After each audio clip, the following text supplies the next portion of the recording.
with my past, my heart I've submitted. My journey's not done, so I go forward.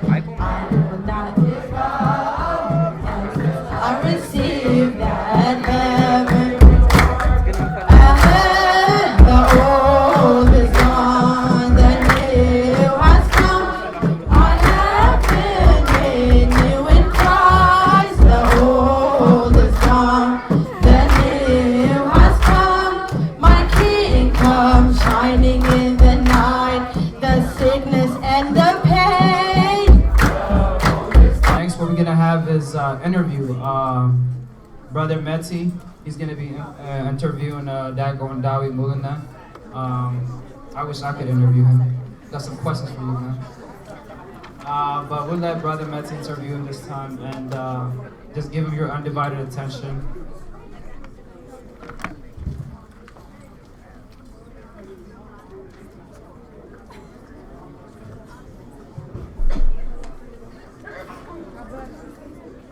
Excuse me, Dawi.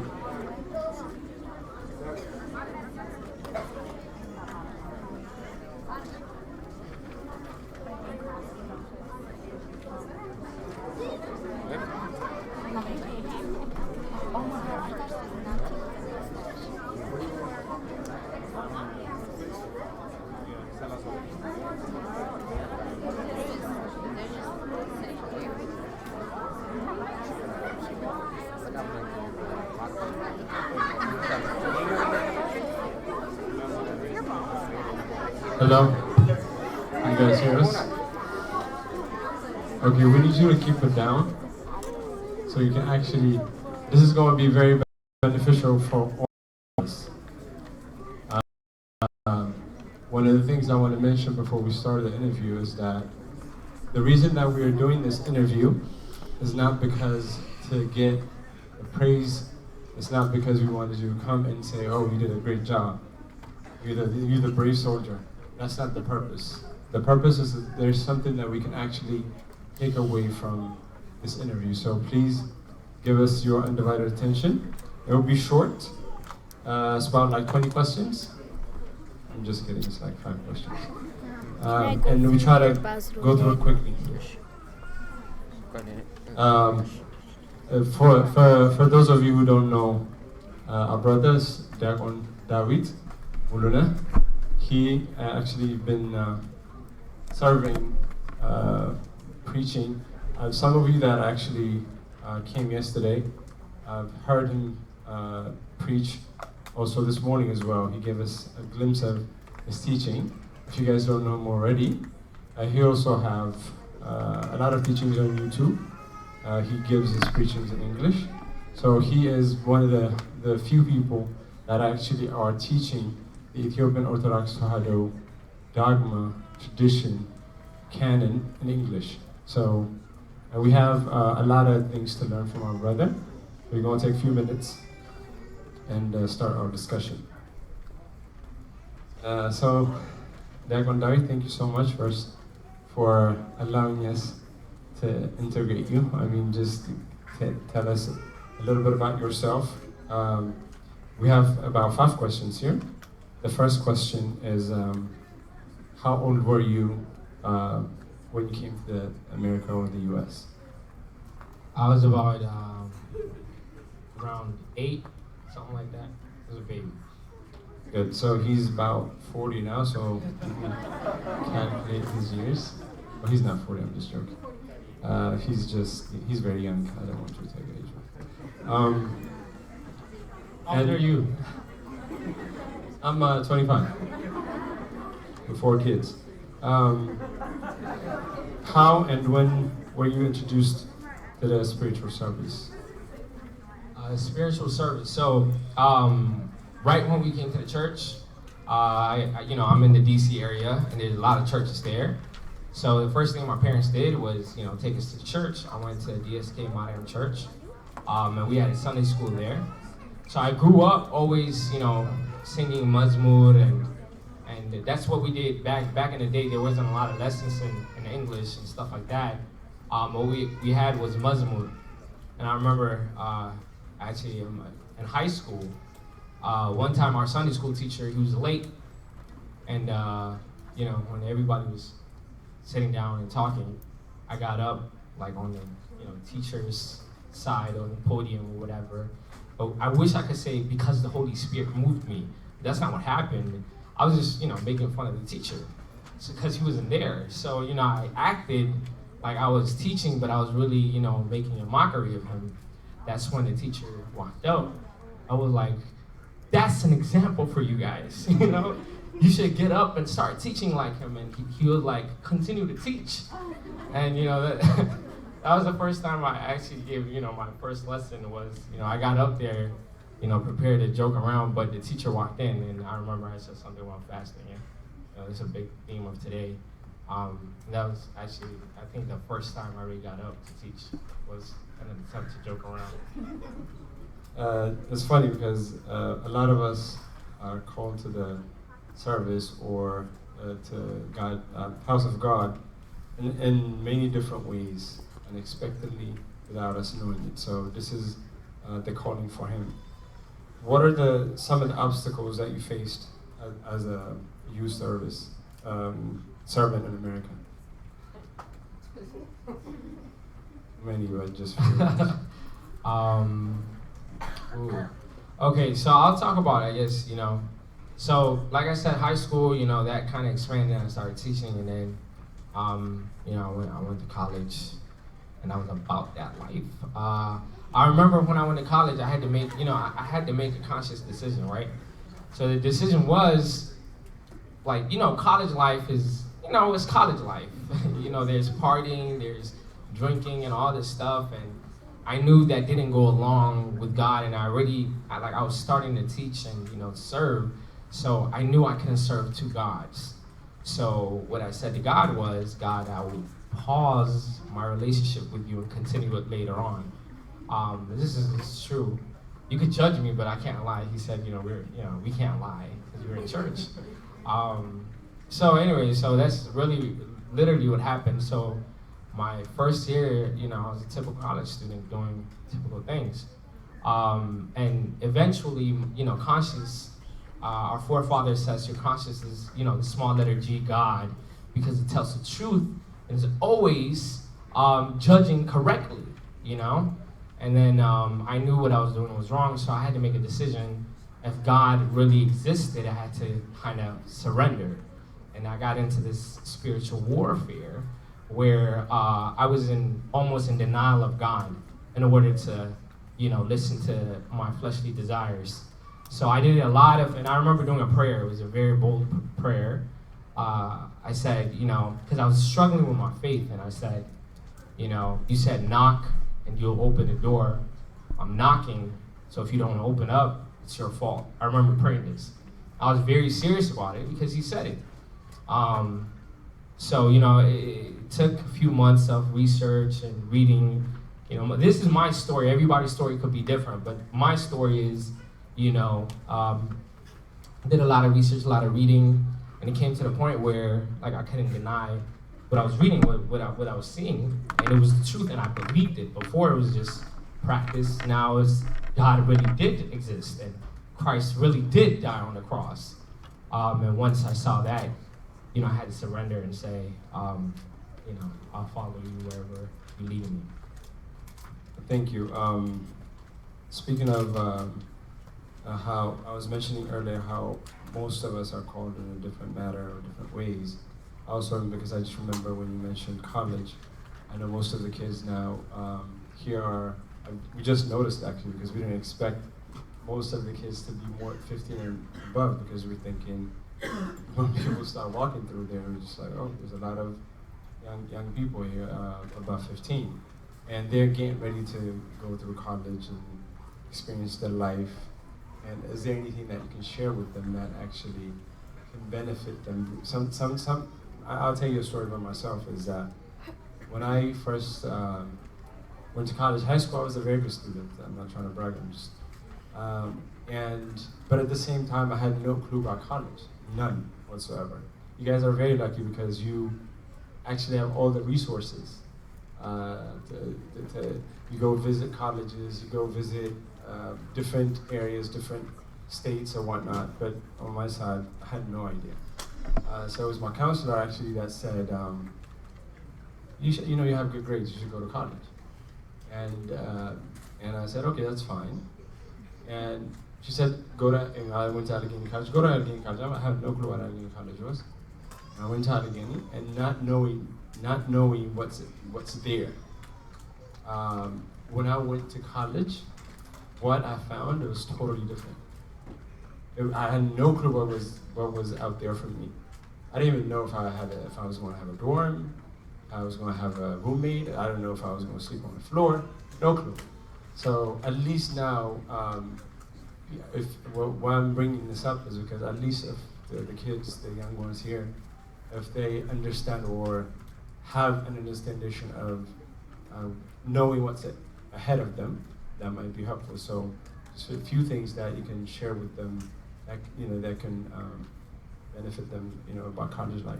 Right, and this goes back to, again, the sermon we heard from yesterday, spiritual warfare. Like, we're not learning this stuff, so we don't even know that there's a problem.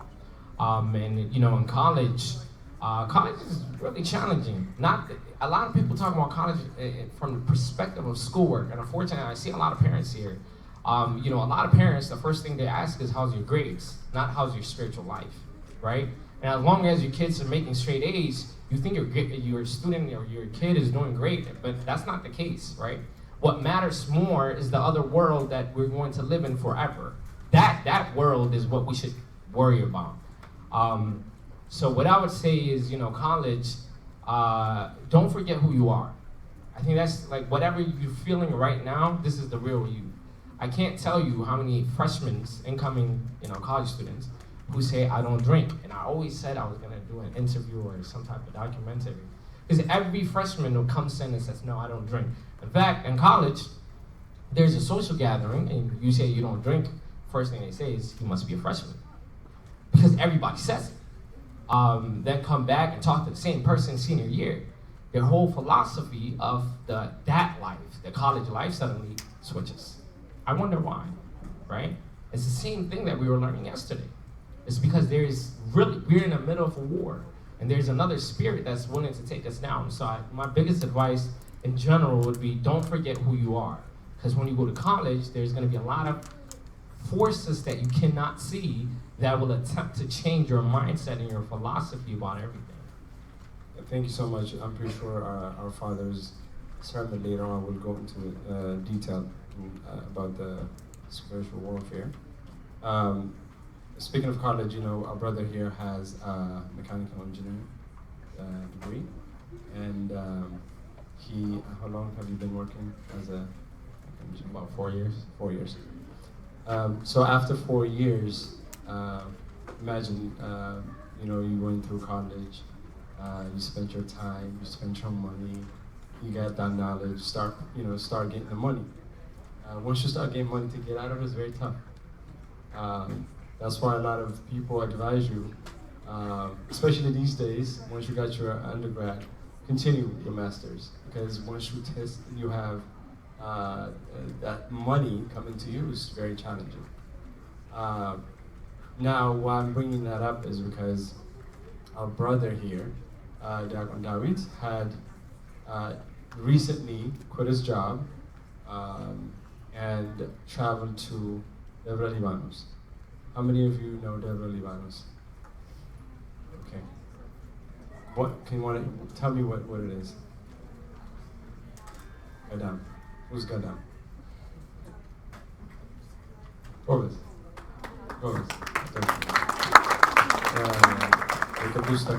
Gadam. One of the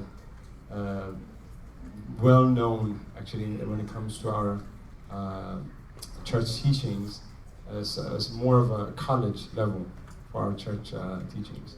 And so our brother here had recently quit his job so he can go to Gadam to learn about our faith, which for me is a very, very, when I heard about it, it was very challenging for myself.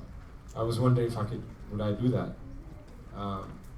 So one of the things I wanted to mention about that is, what was the motivation for this big move?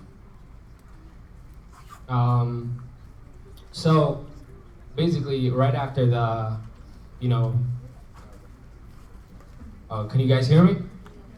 I can talk really loud. I just don't want, you guys' ears to go off. So right after college, like I said, I surrendered and I said I will follow you. The first thing was I couldn't believe the stuff that I was learning. Like I just couldn't believe it. I'm like, why didn't anybody ever tell me? So the first thing I wanted to do is shout it out to the world, right? Like God does exist, So through the grace of God, there was Bible study groups that started up right away, which I really needed. And then, when I went to the DC area, I had the opportunity to start teaching Sunday school to high school and college age students. I had no knowledge. First week, I stood up there and I talked about Adam and Hewan. And second week, I got up there and talked about Adam and Hewan. And third week, I'm like, why'd you come back? Because I have no new material. But I knew nothing. A lot of times when people say, you should serve and stuff, the first thing people say is, I don't know anything. That's the wrong mentality. You know why? Because you're going to think that one day you can know something. And the whole idea is you don't know anything ever. And we should rely on God to give us the message that we need in order to deliver it to people. So through the grace of God, we started, and there was a whole bunch of us. They're all here, all the DC people. They teach Sunday school. So when I started teaching Sunday school, you start to read our church fathers' books, and one of the things is Andamta, and Andamta is basically commentaries, and they're written both in Amharic and Ge'ez. And the priest will tell you, you read a comment because you want to understand further what the passage says, and it starts to come down. It says, and this is the most important part, and then it says, something Ge'ez, and the explanation is written in Ge'ez. I have no idea what that means, so I started getting frustrated.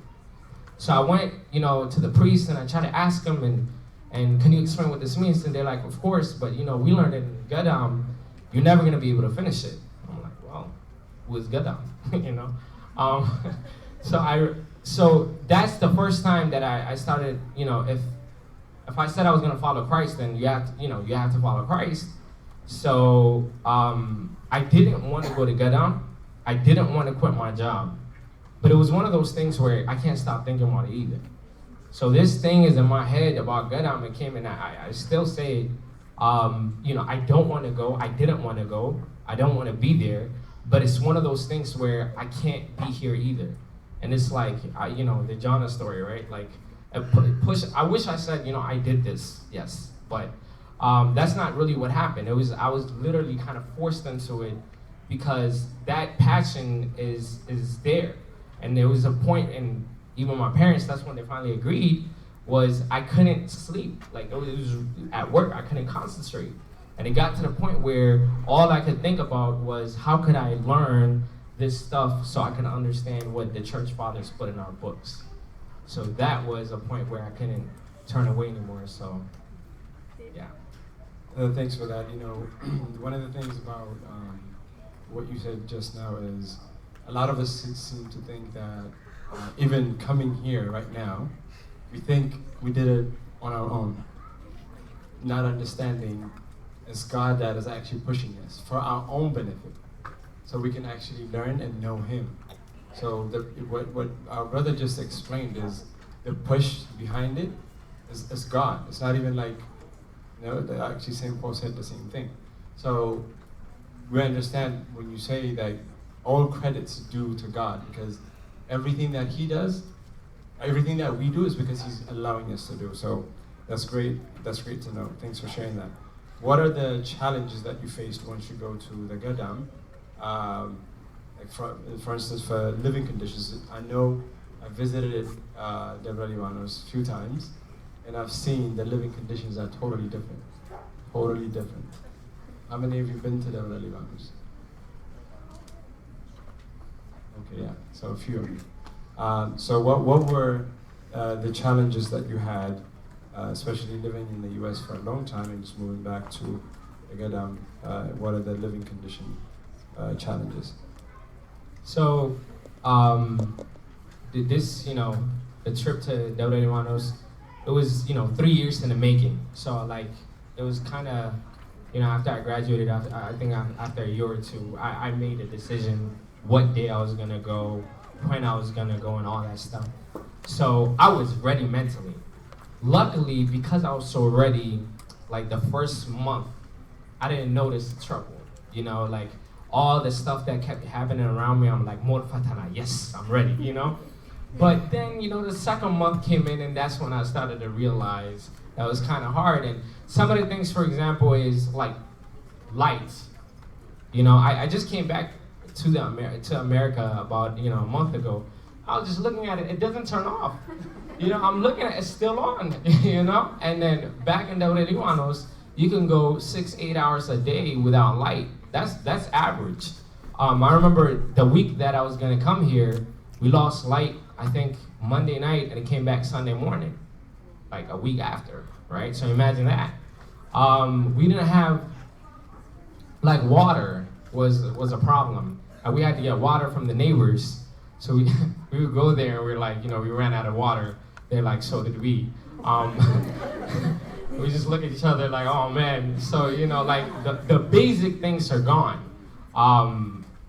Food is an issue, right? Food, I know I don't look it because I ate one too many burgers, but like food is not, available. You can't just go to there is no fridge. There's many times you spend the night eating your shakgat injera. I don't know how you feel about that, but it happens. And you just gotta, you gotta take it. Like the church I go to now, it's called Amanuel. It's a little bit far. It's like 45 minutes away. And sometimes, when you go to church, the priests, they love praying there. They go on Sunday mornings, they go 1 a.m., 45 minutes away. And, sometimes I go up by myself because I can't wake up that early. And when I go, there's, we were talking about this earlier, there's an area called Wishagada. Can you imagine what's there? Wisha. And this is real stuff. This is, so there's dogs like barking at you, ready to, bite you. And the stories that I was hearing was, you see it, So all this stuff is, and then the mosquitoes. There's, let me tell you. There's something called kunichas. Y'all don't know what it is. Y'all, they jump around. You can't even kill them. That's the thing. They're so fast. It's like here, but it bit you like 20 places. So those were some of the difficulties. Thank you. Yeah, that's gonna be John's story. So now that we talked about the living conditions, what about the spiritual warfare? What are the challenges that you faced spiritually? So, one of the things that, I'm learning, for example, is Kene. And Kene is like, like kind of poetry. And when you start out, the first stage, they call it Guaikana. That's like the first stage that you go through. When I started out, I don't know what I'm doing, like it's my first time there. I don't know good at all. I'm there to learn it. So it takes me literally about 6 to 10 hours to come up with a 2-liner poem. It's like complicated, right? There's a formula behind it. You got to use it in a different language that I'm not familiar with. It took me all day. My head hurts, like I'm really, really exhausted. And then I go in front of the teacher. Like here, the teacher's standing and he's talking to you, right? And if you raise your hand and you're talking, he looks at you. That's not what happens back home. So after like 8 hours preparation, I go to present my kene, and the teacher's probably eating lunch, And he's like, so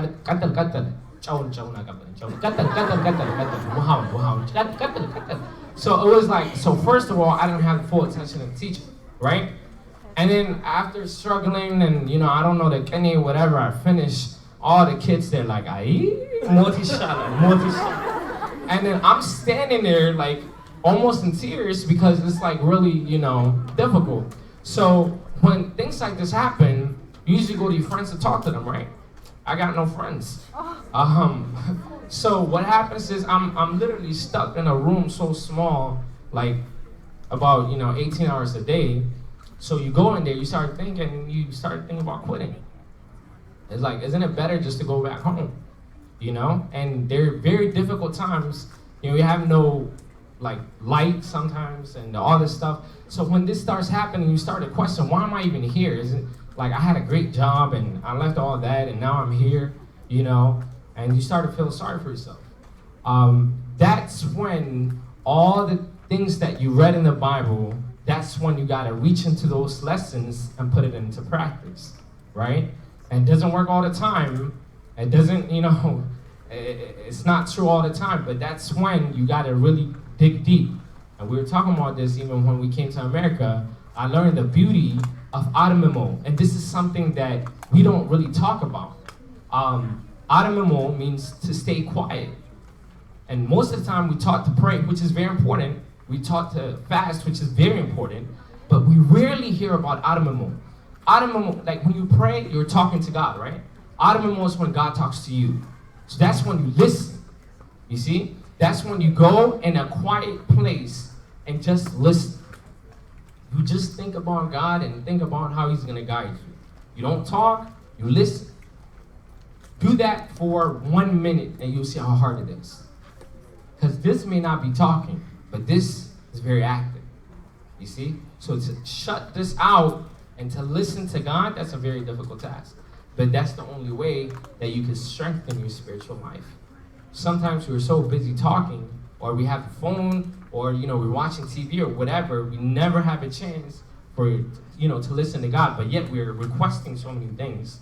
And he's giving us the answer, but we have channeled them out. Thank you so much. We're almost done. All right, we'll clap on your day. One of the things that I was mentioning yesterday when we start talking about UOTY and how it started, what I have mentioned was actually Minyot wasn't here yesterday, and she's here now. And I know Sudyum was mentioning her earlier as well. She was the motor of UOTY, the motor who started it all. And once that was started, and another person I didn't mention was David, Ekwan David. He didn't have, because he's also part of YOTC, a big movement in the DC area. If you guys don't know what it is, look it up on YouTube, and you find the sermons, the services there, and it's a big movement that's happening for the same thing, same purpose for the youth, but in just the DC area. And he's also part of that because he was, you know, he didn't have time, you know, as he mentioned earlier. He was also thinking about moving to the Libanos or whatnot. He was not part of our meetings, but what he does, what he did was that each meeting is recorded. So we send that meeting through email, and he listens to those the conversations that we have, and he comes back and says, you should do this, you should do that, you know, what did you say that? You know, I remember one time when we were discussing, Zena said, why the heck do you even record these things? Nobody listens to them. And then in one of the emails, he wrote back from Deborah Libanos. Imagine that. He wrote back, no, I do listen to them. Please keep sending them. So he has also a big role that he played for UOTY. Having said that, where would you like to see UOTY in the next 10 years?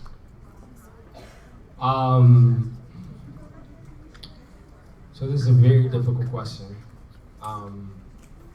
I would love to see UOTY starting some type of school or some type of environment where it's continuous, right?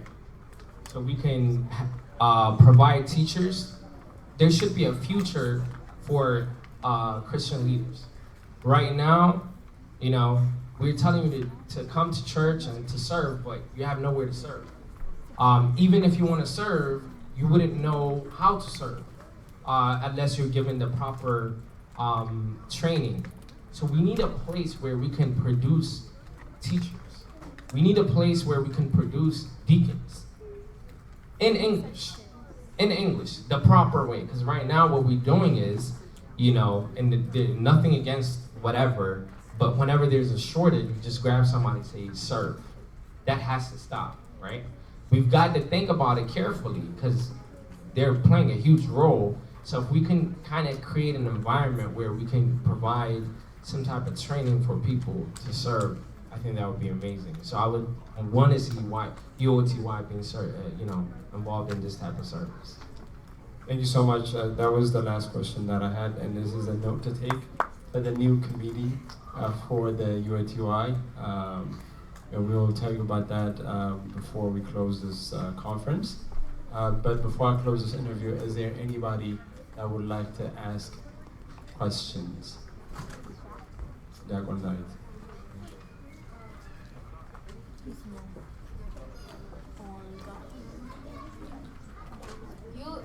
Do you hear stuff in different Libanos? You hear like silent talking? Like during the that's your stuff. You hear like silent talking? That's silent talk. You hear this voice out of nowhere? Interesting question. So, I think you're asking about Adamamo listening to the voice of God, right? And in terms of that, so what you hear is through your spiritual ears, you can hear the voice of God through your spiritual ears. So, Jesus was teaching about this. We live in two different, different worlds or different dimensions, I should say. This world that we see, what we can touch and all that stuff, what the five senses that we have in order to experience this world. But there's a different world, our spiritual world, which is connected to God. So because we don't use our spiritual ears, they're dormant, and we can rarely hear the word of God. So to answer your question, with this physical ear, no, you don't hear anything. But through your spiritual ear, if you listen carefully, you can hear the voice of God. So is it true that Hermanos is there all the time? His spirit is there, yes. Yes, he's there all the time. His spirit is there all the time. Did you stay in Debre Libanos or did you stay close to it? I was there in Debre Libanos in an area called Mescalibet. You probably guys know. One last question. Here. Okay. One here and one there. Could you explain a little better for everyone, besides being poetry, like what exactly is Kene? To hear the word Kene, and either a sample of your first two-liner or anything more refined after that? I'm pretty sure he's excited about this question. I will let you think about a line.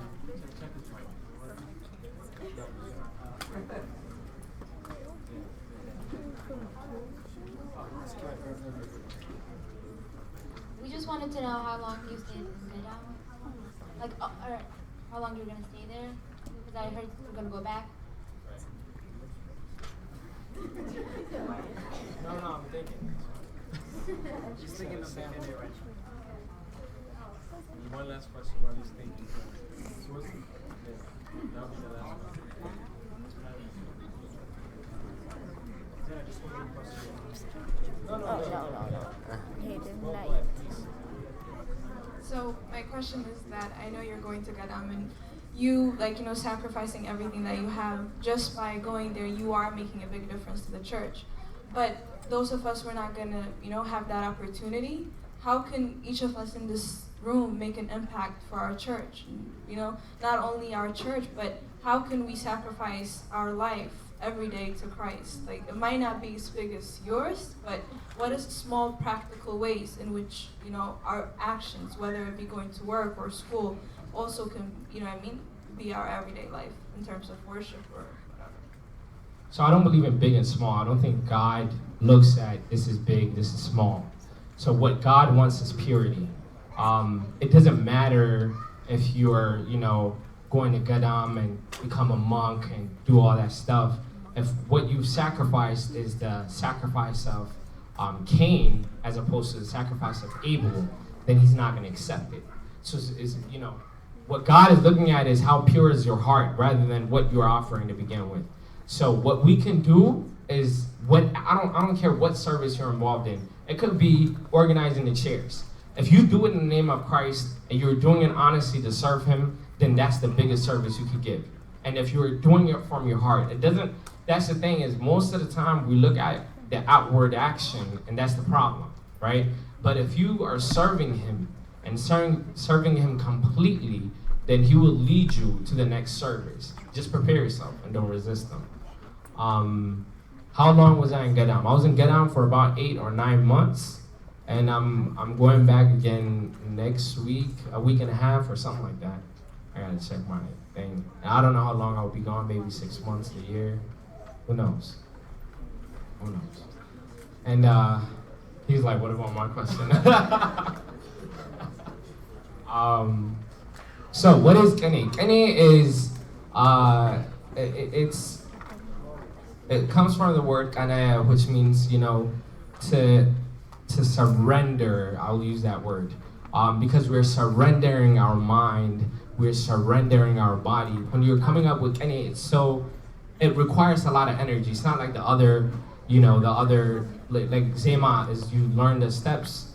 Abai, don't get mad at me. But you learn a formula, you hold it, and that, you know, that's it. But Kene requires your mind to think, your whole body to think, and you know, and it's because it's as an offering you're giving to God. You see what I'm saying? So that's what Kene is, and even in King David it says, you know, praise God in new poetry all the time. So it's a new way, and has to be new. It can't be something you have reused. So you have to create it all the time. And you guys want? Yeah. Really? For sure. Okay, so in the Kene world, you're not allowed to sit down when you do Kene, so I'm gonna stand up. But so usually I check it, you know, with my t-shirt, but I haven't done that.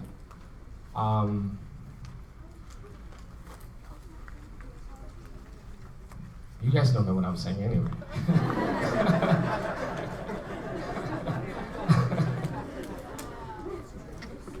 Baraka exila kanisa. Be'sita ziyahu qaddist. Baraka exila kanisa. Be'sita ziyahu qaddist. Amtana UOTY waladat. Ba'amerika safit.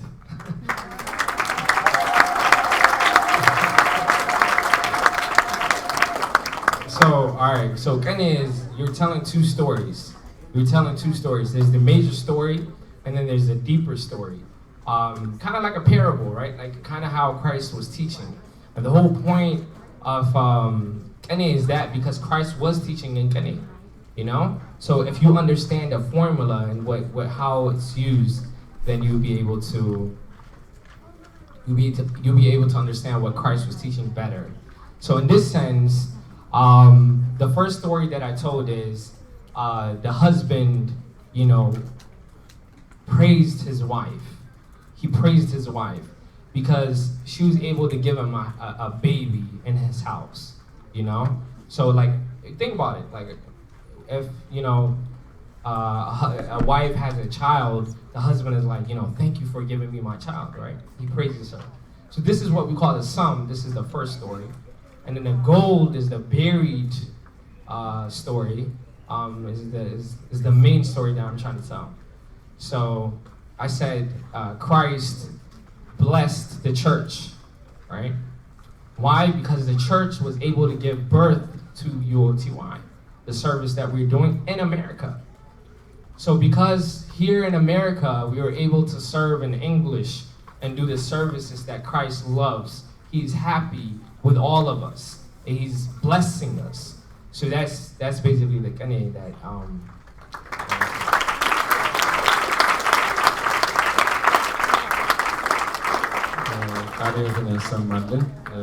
Unfortunately, we ran out of time. Thank you, Dagon David, for doing this. Initially, when we asked him to do the interview, he refused to do it.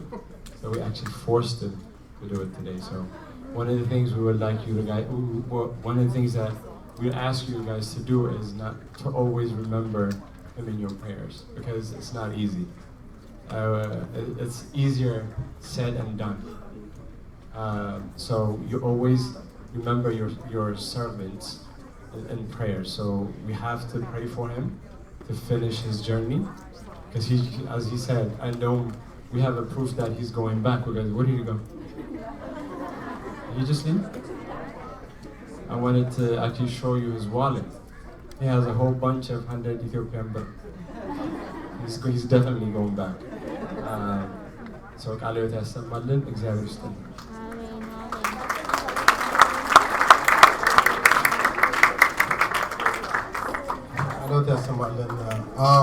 And just to add on to what Matthew was saying, David, Diakon David is, I'm still getting used to calling him a deacon. He has, like, it's not only like the people that you see here, like, if we're from DC, obviously, YOTC, he has changed a lot of people that are like the youth people our age, including myself. Before, when I was like 15 or 14, I was just a guy that was coming to Sunday class and just leaving with nothing. Literally, I would come because my parents forced me. Literally, I would come every Sunday. I listen, it'd come through this year, comes out the other, and I was gone.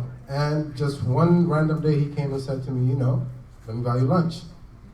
It's a little creepy, but I didn't know him, but he was like, let me buy you lunch. And, one rule as a guy is like, you never turn down free food. So, because of that reason, I went and me, David, and some people that couldn't make it today, we all gathered, and he was like, I'm gonna pay for it. They were like, bet, we're gonna go. And we ate, but while we were eating, having a good time, he put this thought in our heads about, service. He told us the church needs help. He told us we're the next generation. And believe it or not, that one free lunch is the reason why I'm here today.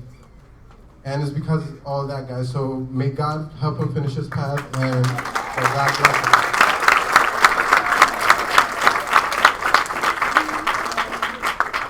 Now, moving on, we have a presentation from the Minnesota liturgical class. And this liturgy school, they take place from Saturdays from 9 to 11. And they're just going to give us a glimpse of what they've been learning.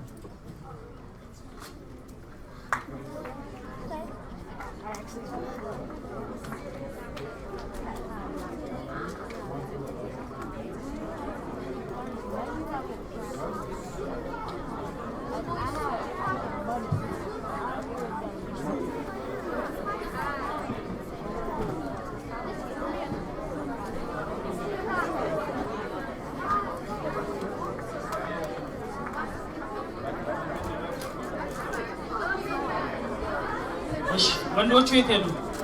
የጽርሐ አርያም ቅድስት ሥላሴ የቤዛ ኩሉ ሰንበት ትምህርት ቤት ተማሪዎች በወንዶቹ በኩል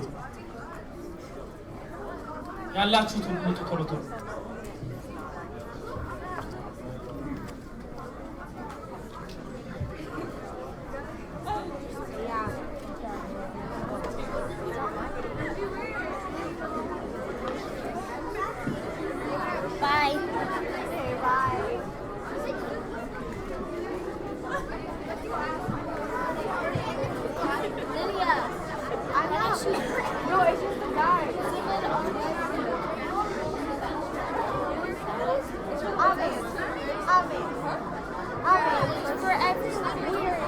We have to still be quiet. They're waiting for us.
Wow, wow, wow. That was amazing. That deserves another round.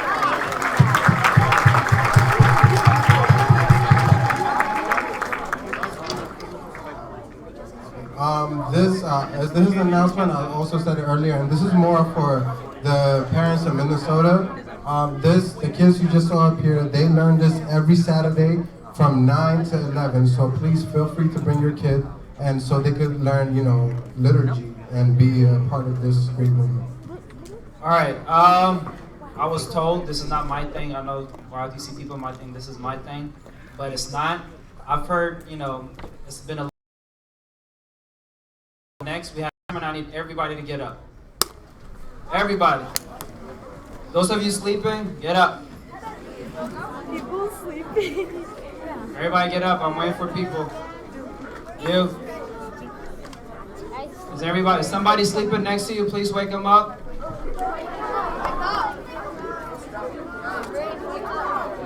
All right, is everybody up?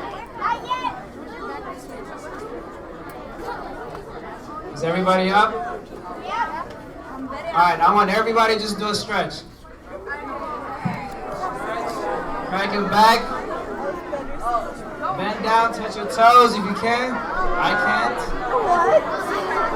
Wait, whoever's young can. Twist your back. Stretch a little bit. Do jumping jacks if you want. There you go, move your legs. Get that blood flowing. All right. We will have dinner pretty soon. The only reason we did this is because some people are falling asleep, which is understandable because it's very hot in here. It's been a long day. We've been here since 8, 9 o'clock. So just bear with us. We have a very, very powerful sermon by Cussie's coming up. So he came all the way from New York to teach you guys. So it'll be very disrespectful if we're sleeping for somebody that traveled all the way from New York to teach you guys. So with that in mind, please stay awake. Don't snore, please. You guys can sit down now. I'm sorry. You guys can sit down. Do push-ups. Please to give and keep. This is what? Part of what? Alright, so what you can do is, in this 4 or 5 minutes that you have... Guys, listen. In the 4 or 5 minutes that you have, you can go back and review the notes you took yesterday, so he doesn't have to just jump, he can just jump in and just continue. You guys know what I mean? So just review your notes, familiarize yourself what the sermon was about, spiritual warfare, and all the what Cassie's talked about all yesterday in the notes, and so he could just come and you won't be as confused when he's talking up here. You guys with me? So take these next couple of minutes, review your notes, and wait for the sermon to begin. And please do it quietly because people are going to be reviewing their notes, so just got to keep that in mind.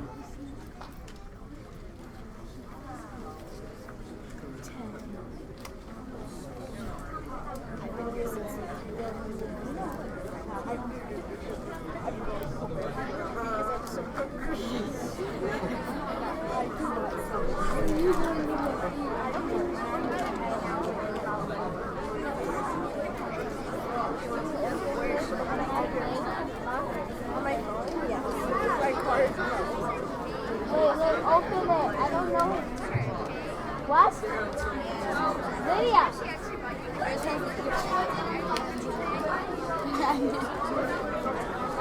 You're gonna give me criticism.